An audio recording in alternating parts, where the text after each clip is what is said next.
Hi everyone, I'm Carolina, one of your Phonetics and Phonology 1 teachers this year. In this lesson, we will start studying unit number 5, which is about sounds in context. In previous units, we studied the concept of language, linguistics, phonetics and phonology, allophone and phoneme and their differences.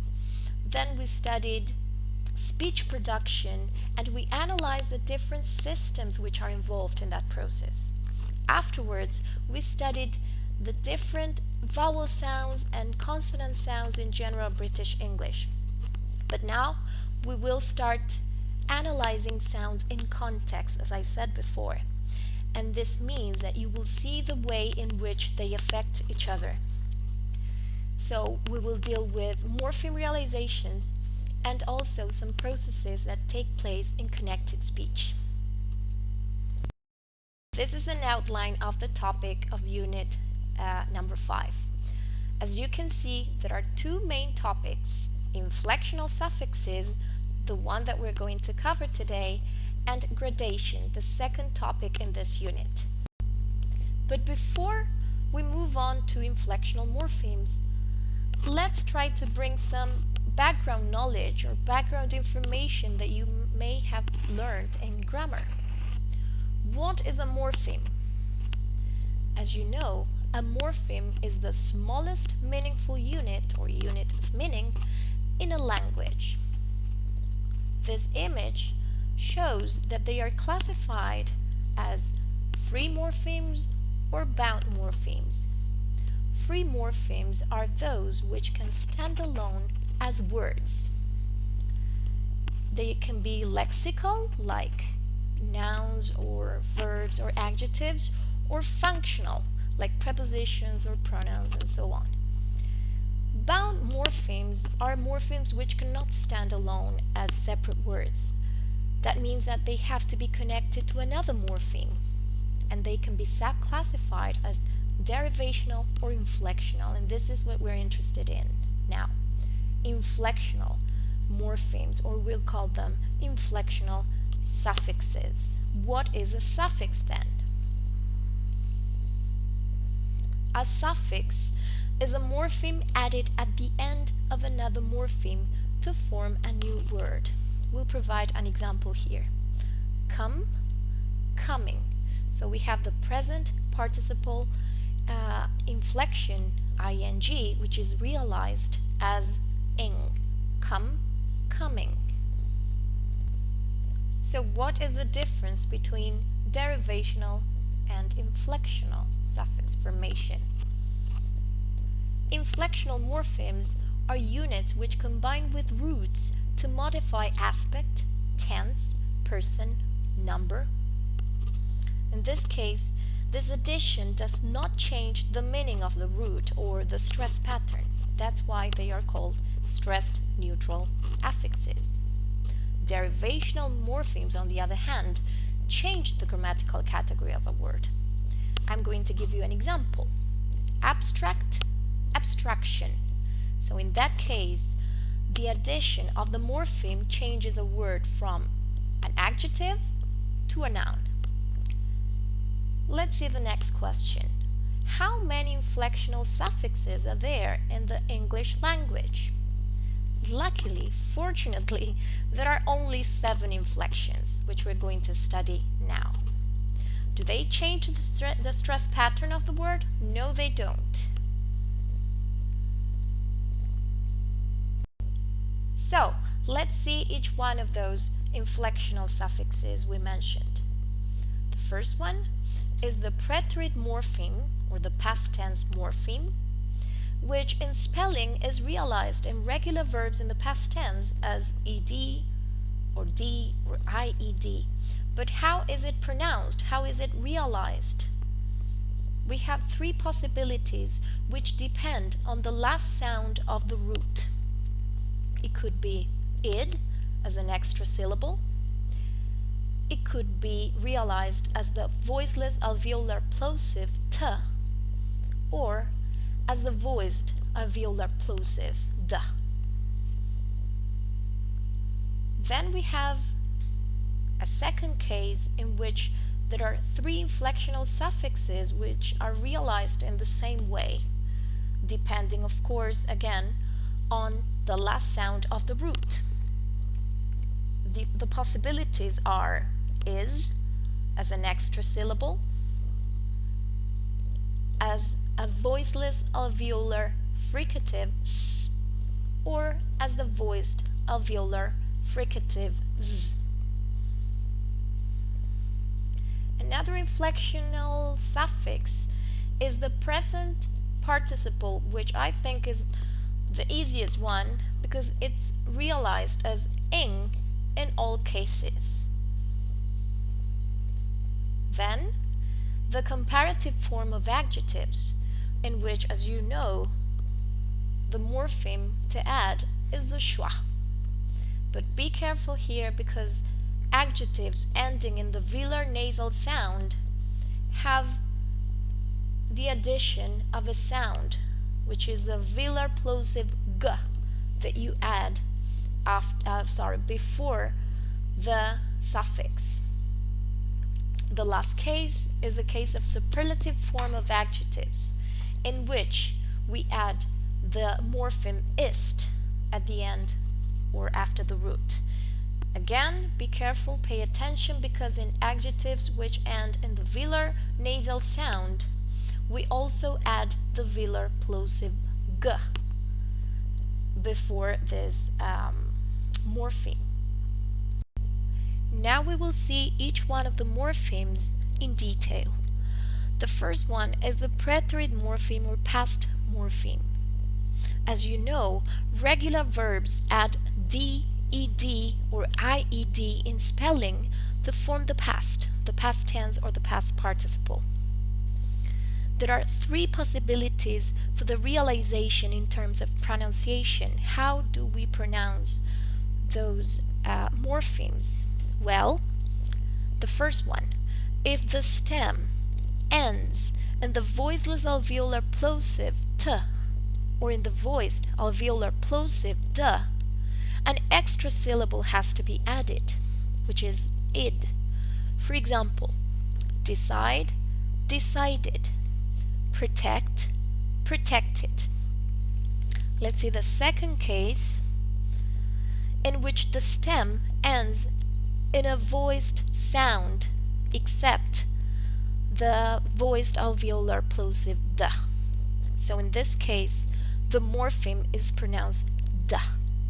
For example, arrange, arranged, stay, stayed. In the case of stay, the root or the stem ends in a vowel sound, so it is a voiced sound. Let's see the third possibility. If the stem ends in a voiceless sound except the voiceless alveolar plosive t, the morpheme is pronounced t. For example, talk, talked, crash, crashed.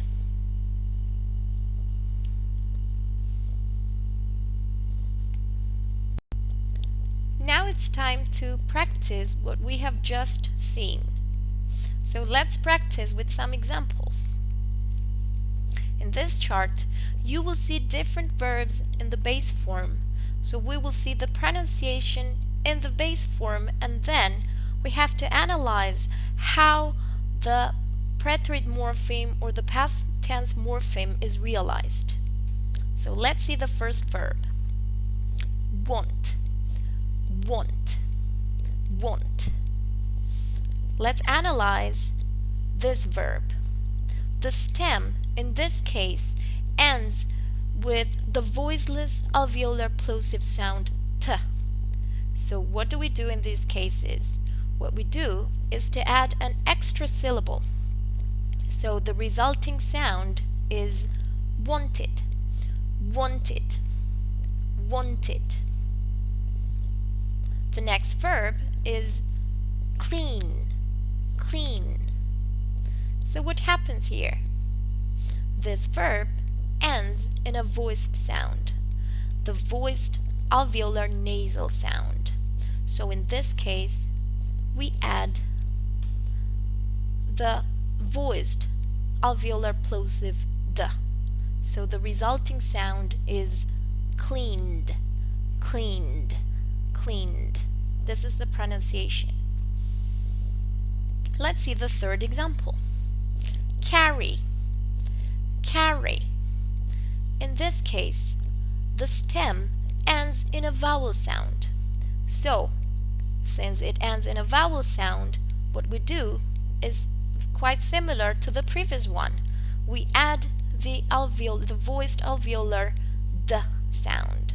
So the resulting pronunciation is carried, carried. In the next example, walk, walk.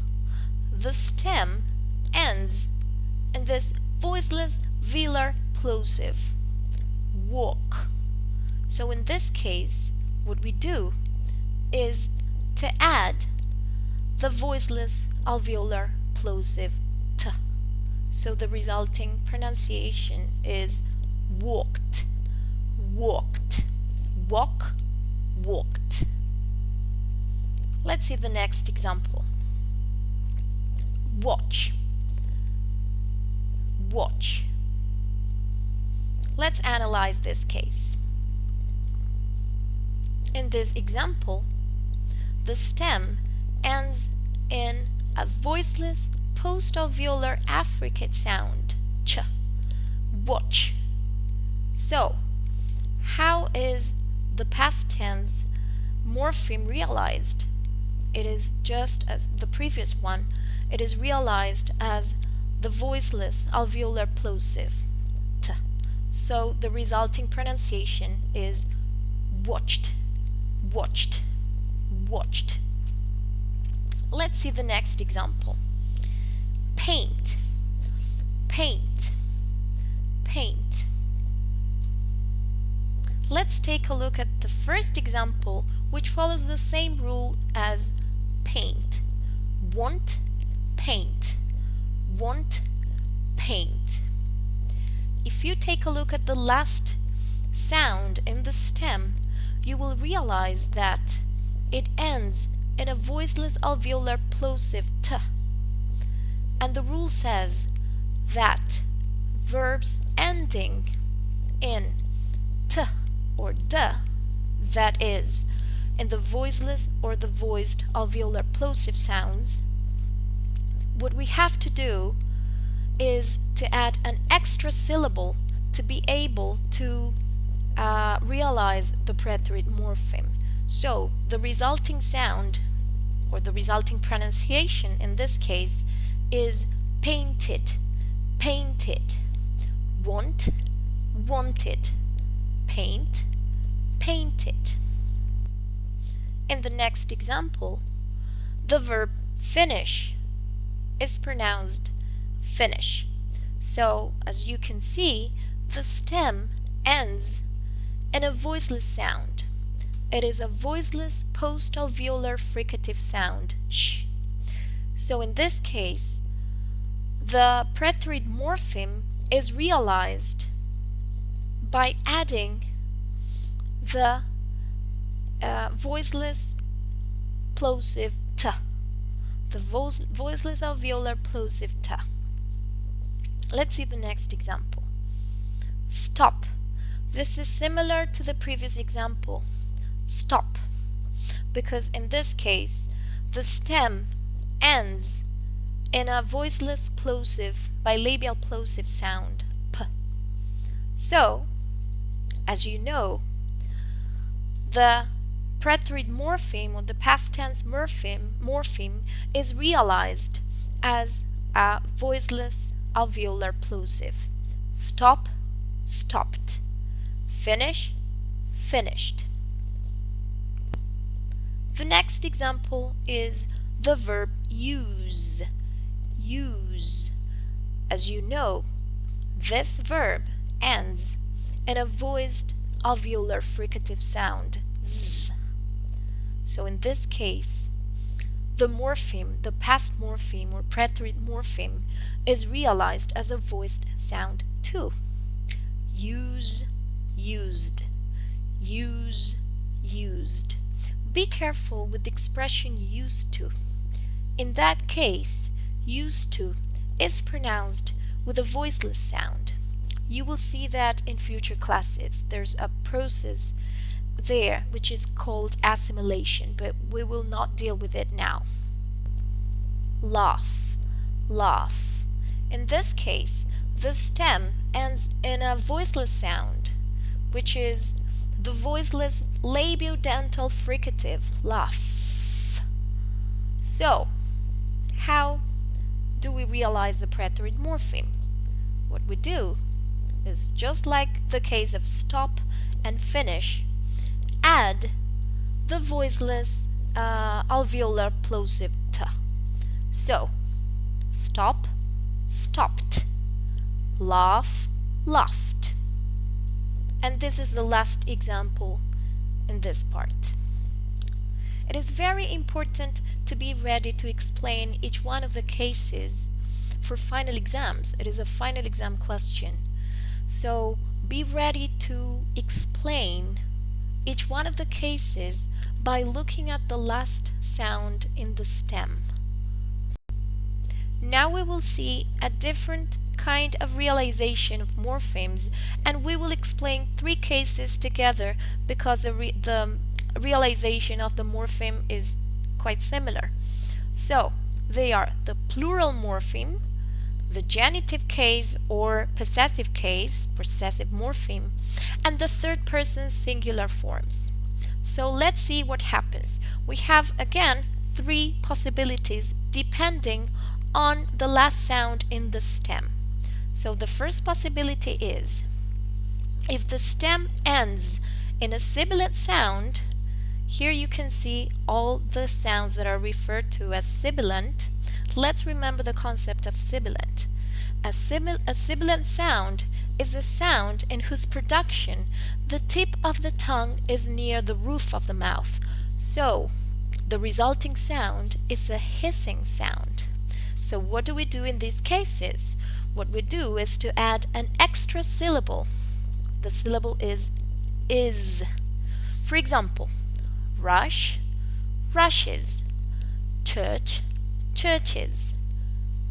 Let's see the second possibility. If the stem ends in a non-sibilant voiced sound, the morpheme is pronounced as the voiced alveolar fricative sound. So, decide, decides, cause. Let's see the third possibility.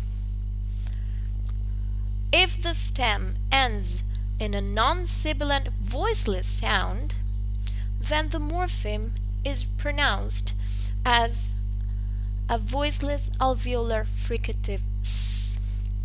For example, talk, talks, cat, cats. The next type of inflectional suffix we're going to analyze is the present participle. In this case, the morpheme ing is pronounced ing in all cases. For example, talk, talking, rush, rushing. There is only one thing to remember, which is related to spelling. When the stem ends in the letter R, then a linking ra has to be added. The example is blur, blurring, blur, blurring. So you do pronounce the ra sound in this case. So now let's move to the last case that we will analyze. We will analyze comparative and superlative forms of adjectives. We have an example here which we're going to explain in a minute. Strong, stronger, strongest. So, as we said before, in the comparative and superlative form of adjectives, the suffixes er and est are pronounced as a schwa, a, and ist. Let's see the example. Big, bigger, biggest. Strong, stronger, strongest. There's something that we have to remember. We said it before, and it is that when the stem ends in the velar nasal sound, here you have it, and the spelling suggests this cluster and G, as in the word long, a specific sound, which is the velar plosive, has to be added. For example, long, longer, longest. So let's remember: big, bigger, biggest. Strong, stronger, strongest. Long, longer, longest. So, we have covered all 7 inflections we mentioned at the beginning of the class. I hope this is clear, and remember that you can use the forum for doubts if you have any question. See you next class.